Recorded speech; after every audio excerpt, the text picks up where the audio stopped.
हर वर्ग एक दूसरे वर्ग के साथ भेदभाव करता है। मेरे ख्याल से ये जो भी कानून है ये और छात्रों में एक फूट का काम करने वाला है, एक बहुत बड़ी सी खाई ये डेवलप करने वाला है। नहीं, इसमें है कि थोड़ा संशोधन होना चाहिए। इसमें एक ही समाज के खिलाफ किया गया है। इससे और जातिवाद को बढ़ावा मिल रहा है। देखिए, हम डर नहीं रहे हैं बिल से, क्योंकि हम गलत नहीं हैं। इन दोनों के साथ जब बैठे हैं, एक तरफ भूमिहार बैठे हैं, एक तरफ ब्राह्मण बैठे हैं, और इन दोनों के बीच में आप ओबीसी बैठे हैं, कभी लगा है कि भेदभाव हुआ है जातिगत तौर पे? नहीं, हम लोगों के बीच में ऐसा कुछ नहीं है। हम लोग भाई हैं, भाई की तरह तीनों बैठते हैं, खाते पीते। SC ST OBC का शोषण जनरल ही करेगा, मतलब उस टाइप का नियम है उसमें। पटना कॉलेज जाइएगा तो वहाँ फॉरवर्ड का अथी होता है, शोषण। हाँ, है ना, नियम ये नहीं था कि आप पहले कोर्ट में या हाई कोर्ट में मूव करो, पहले वक्त के ट्राइब्यूनल में जाओगे, वही में आपको वो इवैल्यूएशन जो भी जस्टिस होगा वो दिलाएंगे। जो मेजोरिटी में रहता है वो अपना दबदबा बनाता है और वो वही भेदभाव करता है। यूनिवर्सिटी में नीड है नई किताबों की। आप BN कॉलेज के लाइब्रेरी में जाकर देखिए, 1980 का किताब मिल जाएगा। OBC भी करता है भेदभाव SC ST के साथ। आपसी मतभेद के चक्कर में भी ये UGC एक्ट के थ्रू को लगा देंगे। जनरल कैटेगरी के बच्चे ही शोषण, भेदभाव, तंग परेशान करते हैं, ये बात गलत है। यूजीसी के नए गाइडलाइंस को लेकर स्वर्णों में विरोध झलकने लगा है, और इसी बीच हम राजधानी पटना के BN कॉलेज में हैं, और कॉलेज में देखिए छात्रों का क्या रुख है, हम समझने का प्रयास करेंगे। क्योंकि जिस तरीके से नई गाइडलाइंस आई है और इसमें OBC SC ST मेंशन है, देखिए इसी को लेकर लगातार बवाल है कि आखिर जनरल कैटेगरी को क्यों नहीं। देखिए जो तमाम छात्र हैं, इनसे भी बातचीत का प्रयास करेंगे, इनका आखिर क्या रुख है, जो यहाँ के छात्र हैं। क्या नाम हुआ? अमृतांशु कुमार। अमृतांशु कुमार। किस समाज से? हम तो सामान्य वर्ग ब्राह्मण से आते हैं। ब्राह्मण है। यूजीसी जो नई गाइडलाइंस लाई है, उसको लेकर आपका क्या राय है, क्या रुख है? मेरे ख्याल से ये जो भी कानून है ये और छात्रों में एक फूट का काम करने वाला है, एक बहुत बड़ी सी खाई ये डेवलप करने वाला है। क्योंकि जब भी कोई हम लोग मित्र ये सब दोस्त सब बनाए थे, आज तक हमने कभी से जाति पूछी नहीं। लेकिन अब ऐसा लग रहा है कि शायद हमें, है ना, जाति पूछ करके हमें कुछ ऐसे दोस्ती करना पड़ेगा। तो इसे कहीं ना कहीं जो कॉलेज में कहा जाता है कि जातीय वैमनस्य नहीं है, जातीय भेदभाव नहीं, तो जाति को बढ़ावा मिल रहा है, जातिगत को? इससे और जातिवाद को बढ़ावा मिल रहा है मेरे ख्याल से। इससे पहले कभी भी जाति से BN कॉलेज में, पटना यूनिवर्सिटी, कभी भी जाति का ऐसा तो मुद्दा मुझे देखने को नहीं मिला। मैं 3 साल से यहाँ से पढ़ रहा हूँ और मुझे कभी भी यहाँ पर ऐसे कोई जाति वाला तो देखने को नहीं मिला। लेकिन अब ऐसा लग रहा है, प्रतीत हो रहा है कि सामान्य वर्ग और जो भी अदर वर्ग है उसमें एक विभाजन का काम हमें देखने को मिल रहा है। यूजीसी गाइडलाइंस में जी। देखिए यूजीसी गाइडलाइंस को लेकर लगातार इस बात पर बवाल मचा है देश में, और लगातार अब विरोध प्रदर्शन जो है वो उठने लगा है। बिहार, यूपी, राजस्थान, हरियाणा में अब इस चीज देखने को मिला। किस जाति से, किस, क्या नाम हुआ? मेरा नाम शिवम चौधरी हुआ। शिवम चौधरी। हाँ, हम किस समाज से? OBC से आते हैं हम। ओबीसी से आते हैं। हाँ, ओबीसी वालों को तो मेंशन किया गया है। आप क्या चाहते हैं, कॉलेज में जातिगत भेदभाव है या नहीं? क्योंकि हम आपसे बैठकर लंबा बातचीत करने वाले, ओबीसी समाज इसी को लेकर खासकर बात हो रहा है। आप क्या चाहते हैं, अच्छा है, खराब है? नहीं, इसमें है कि थोड़ा संशोधन होना चाहिए। इसमें एक ही समाज के खिलाफ किया गया है। ऐसा नहीं कि शोषण बस वही लोग कर रहे हैं। हमारे पटना यूनिवर्सिटी में कॉलेजेस हैं, तो किसी दूसरे कॉलेज में जाइएगा जिसका मेजोरिटी है वो संशोधन कर रहा है, ये क्या बोलते हैं, शोषण कर रहा है। जैसे आप पटना कॉलेज जाइएगा तो वहाँ फॉरवर्ड का अथी होता है, शोषण। हाँ, शोषण करता है, किया जाता है। तो ऐसा नहीं। और जैसे इसी कॉलेज में, BN कॉलेज में मैं पढ़ रहा हूँ इतने सालों से, तो आज तक मेरे साथ किसी भी जाति को लेकर भेदभाव नहीं किया गया है। मेरे ये दोनों दोस्त है, दोनों फॉरवर्ड है। आज तक दोनों तरफ जो है फॉरवर्ड है। हाँ, दोनों फॉरवर्ड है। और ये तो मेरा रूममेट है, दोनों अच्छा। साथ में ही रहते हैं, साथ में ही खाते हैं, हाँ। साथ में ही सोते हैं। तो ऐसा कुछ नहीं है हम लोगों के देखिए बीच में। यूजीसी ने जो गाइडलाइंस लाई है, जो यह बात कर रही है कि जातिगत भेदभाव हो रहा है कॉलेज में, तो ये 3 दोस्त हैं। हम BN कॉलेज में है इस वक्त, और इस बात से समझिए कि ये ओबीसी हैं, ये जनरल कैटेगरी से, वो लड़का भी जनरल कैटेगरी। तो कहाँ पर जातिगत भेदभाव हो रहा है? तो इस कानून को मानते हैं कि इसमें संशोधन होना चाहिए? हाँ, इसमें होना चाहिए। इसमें ये होना चाहिए कि जो जिसके साथ भी भेदभाव हो रहा है उनको इंक्लूड किया जाए। ऐसा नहीं कि किसी एक जाति को अलग कर देना चाहिए और दूसरों को इंक्लूड करना चाहिए। क्योंकि ऐसा होता है कि जो मेजोरिटी में रहता है वो अपना दबदबा बनाता है और वो वही भेदभाव करता है। कहीं पे जैसे दूसरे कॉलेजेस में है कि इन लोगों की संख्या कम है, तो वहाँ पे दूसरे लोग करते हैं भेदभाव, तो उन लोगों को भी इंक्लूड करना चाहिए कि अगर वो लोग ऐसा करेंगे तो उनके साथ भी वैसा ही कुछ होगा। ये जो लाया गया गाइडलाइंस, इसके पीछे जातिगत भेदभाव मिटाना है या फिर और कुछ मंशा, ऐसा आप लोग को लग रहा है? इसमें ये है कि ये बिल पास होगा तो ये थोड़ा जातिगत और बढ़ेगा ही इससे। हम लोगों के जैसे हम लोग ही तीनों हैं, भाईचारा है, हम लोगों में कुछ जाति-वाती वाला मैटर नहीं आता है। लेकिन वो बिल पास होगा तो थोड़ा मन में आएगा ही। और इवन ये बिल आने के बाद लोग जो है अपना आपसी मतभेद के चक्कर में भी ये यूजीसी एक्ट के थ्रू को लगा देंगे। किसी पर भी हाँ, किसी पर मनगढ़ंत भी लगा दिया लगा देंगे। हाँ। 80 to 90% ऐसा ही रहेगा कि फॉल्स रहेगा, लग गया कि मेरा कुछ झगड़ा हो गया तो हम लगा देंगे यूजीसी एक्ट उस पे। देखिए बड़ी बात है। क्या नाम हुआ? अमन कुमार है मेरा नाम। अमन कुमार है। किस जाति से हैं? भूमियार है।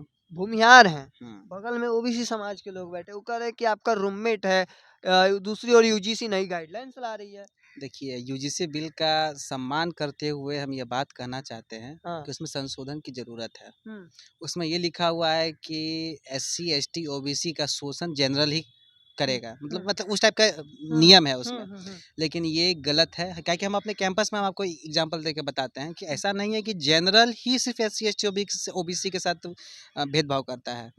ओबीसी भी करता है भेदभाव एससी, एसटी के साथ। एससी भी भेदभाव करता है एसटी के साथ।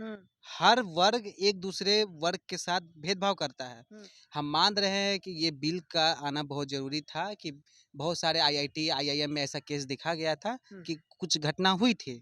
लेकिन उसको आधार बना के आप यदि सोचिएगा कि सिर्फ जनरल कैटेगरी के बच्चे ही शोषण, भेदभाव, तंग परेशान करते हैं, ये बात गलत है। जो जहाँ रहता है वो भेदभाव करता है। आज हो सकता है कि हम यहाँ पर हैं तो हम दोनों मिलकर यहाँ इसका मतलब इसके साथ भेदभाव करेंगे। दूसरे कैंपस में जहाँ भूमियार का संख्या कम है, ब्राह्मण का संख्या कम है, हो सकता है वहाँ यादव ज़्यादा हो, वो मिलके वहाँ उसके साथ भेदभाव करेगा। तो ऐसा थोड़ी है कि सिर्फ जनरल ही, सवर्ण ही शोषण करते हैं, भेदभाव करते हैं। यादव भी करते हैं, कुर्मी भी करते हैं, एससी भी करते हैं, हर जात के लोग करते हैं। ये कहना कि भेदभाव सिर्फ सवर्ण करते हैं, ये बिल्कुल गलत है। इसका बिल वापस लेना चाहिए, आप लोग विरोध करें? वापस नहीं, हम चाहते हैं कि इसमें और भी छात्र जो जनरल और ईडब्ल्यूएस के छात्र हैं, हाँ। उसको भी छात्रों को इंक्लूड किया जाए। छात्र को जाति के नाम पे नहीं बांटा जाए। हाँ। छात्र का कोई जात नहीं होता है। सबसे बड़ा प्रॉब्लम ये है, जैसे कि आप लोग जानते हो कि पहले वक्फ बोर्ड का एक कानून होता था। हाँ। उसमें क्या था कि अगर किसी जमीन को अगर वक्फ क्लेम कर दिया गया है तो आप उसके लिए क्लेम करने के लिए वक्फ के ट्राइब्यूनल में ही जाते थे, है ना। नियम ये नहीं था कि आप पहले कोर्ट में या हाई कोर्ट में मूव करो, पहले वक्फ के ट्राइब्यूनल में जाओगे, वही में आपको वो इवेल्युएशन जो भी जस्टिस होगा वो दिलाएंगे। सेम तरह का कानून तब यहाँ भी आपको मिल रहा है, क्योंकि जिस कमेटी का किया जाएगा गठन इसका मतलब इवेल्युएशन करने के लिए कि जो कंप्लेन किया है वो सही है कि नहीं है, उसमें क्या कोई सम्मान वर्ग का है? नहीं। उसमें कौन है? उसमें ओबीसी, एससी, एसटी है। मतलब जो सामान्य वर्ग का अगर है ही नहीं वहाँ पर, तो कैसे मान ले कि सामान्य वर्ग को वहाँ पे न्याय मिलने वाला है? इस कानून को लाने वाले जो लोग हैं वो कौन है? वो बेसिकली वो लोग हैं जो कभी यूनिवर्सिटी में ठीक तरीके से पढ़े नहीं है। उनके बच्चे खुद पढ़ रहे हैं विदेश में, हार्वर्ड पढ़ रहे हैं, येल पढ़ रहे हैं, कोलंबिया पढ़ रहे हैं। हम लोग यहाँ पर पटना यूनिवर्सिटी में है। यहाँ पर आकर देखते तब ना हमको पता चलता कि एक्चुअल में यूनिवर्सिटी को नीड है क्या। यूनिवर्सिटी में नीड है नई किताबों की। आप बीएन कॉलेज के लाइब्रेरी में जाकर देखिए 1980 का किताब मिल जाएगा। अगर मुझे ज़रूरत हो कि मैं सविंदर सिंह की किताब में जाकर भूगोल पढ़ूँ जाकर के, वहाँ पर मुझे वो किताब नहीं मिलने वाली है, क्योंकि वो है ही नहीं वहाँ पर। स्पोर्ट्स का कंडीशन ठीक नहीं है। मतलब कॉलेज पर ध्यान देने के बजाय ये लोग जाति पर ध्यान दे रहे और नहीं तो क्या। 2025 में हम चेस में जीते थे, अभी तक हम 2026 आ गया, अब तक हमको ना कोई प्राइज मिला ना हमको सर्टिफिकेट मिला है।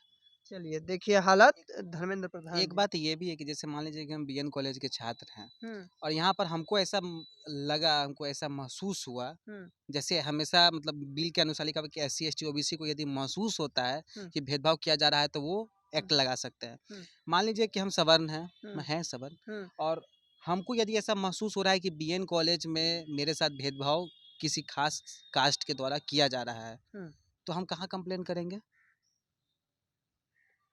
कहाँ कंप्लेन करेंगे?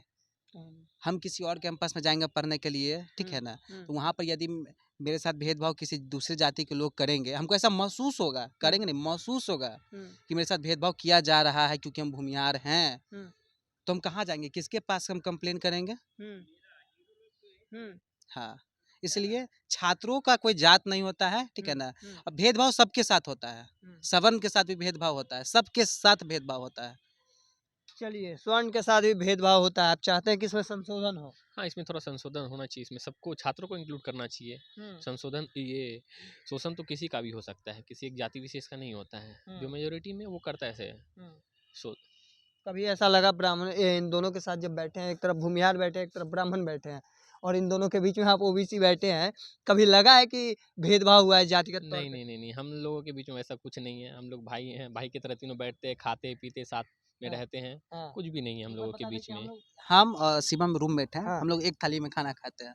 हम भूमिहार हैं, ये बनिया हैं, हाँ, हम लोग एक साथ खाना खाते हैं, कुछ एक भी साथ नहीं हम लोगों रहते के हैं, बीच एक में साथ जातिवाद पढ़ते वाला। हैं। हाँ, और जो साथ में। तीसरा रूममेट है हाँ। वो बता दो वो क्या वो है? दलित है। वो दलित अच्छा, है। वो दलित है। तीसरा वो ऐसी रूममेट समाज से आता ऐसी है। समाज से आता है। तीनों साथ में रहते हम हैं, इस खाते बात पीते से हैं। इनकार नहीं कर रहे हैं कि जाति के नाम पे भेदभाव किया जाता है एससी एसटी के हुँ, छात्रों के साथ, हुँ। लेकिन ये कहना कि सिर्फ जनरल ही कर रहे हैं, ये बिल्कुल गलत है। इस बिल के आने से जो भाईचारा होता है हम्म। वो उसको बहुत बड़ी ठेस पहुंचने एक वाली है। ह्यूमन साइकोलॉजी आ जाएगा ना, हुँ, एक ह्यूमन साइकोलॉजी। हम कितना भी देखिए, हम डर नहीं रहे हैं बिल से क्योंकि हम गलत नहीं है, लेकिन एक ह्यूमन साइकोलॉजी होता है दिमाग में, हमेशा रहेगा कि हाँ हम थोड़ा सा अब दोस्ती में भी थोड़ा सा ऊंचा आवाज में, या सामने वाला कोई हमसे ऊंचा आवाज में नहीं बात कर दे, मजाक में कुछ हम लोग कह के सामने वाला सीरियस ना ले, हमेशा ह्यूमन साइकोलॉजी दिमाग में रहेगा ना हम लोग के। इसको ही देखकर लग रहा है कि अब हमको थोड़ा सा समझ के बोलना पड़ेगा, क्या पता कब क्या लगा दे।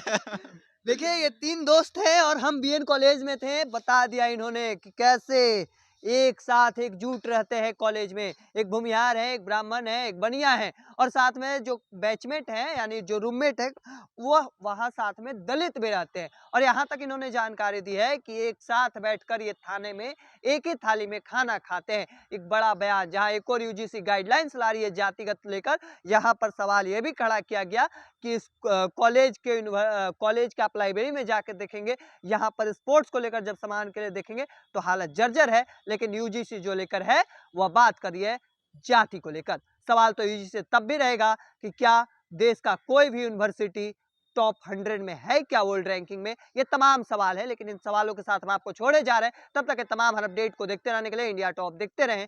धन्यवाद।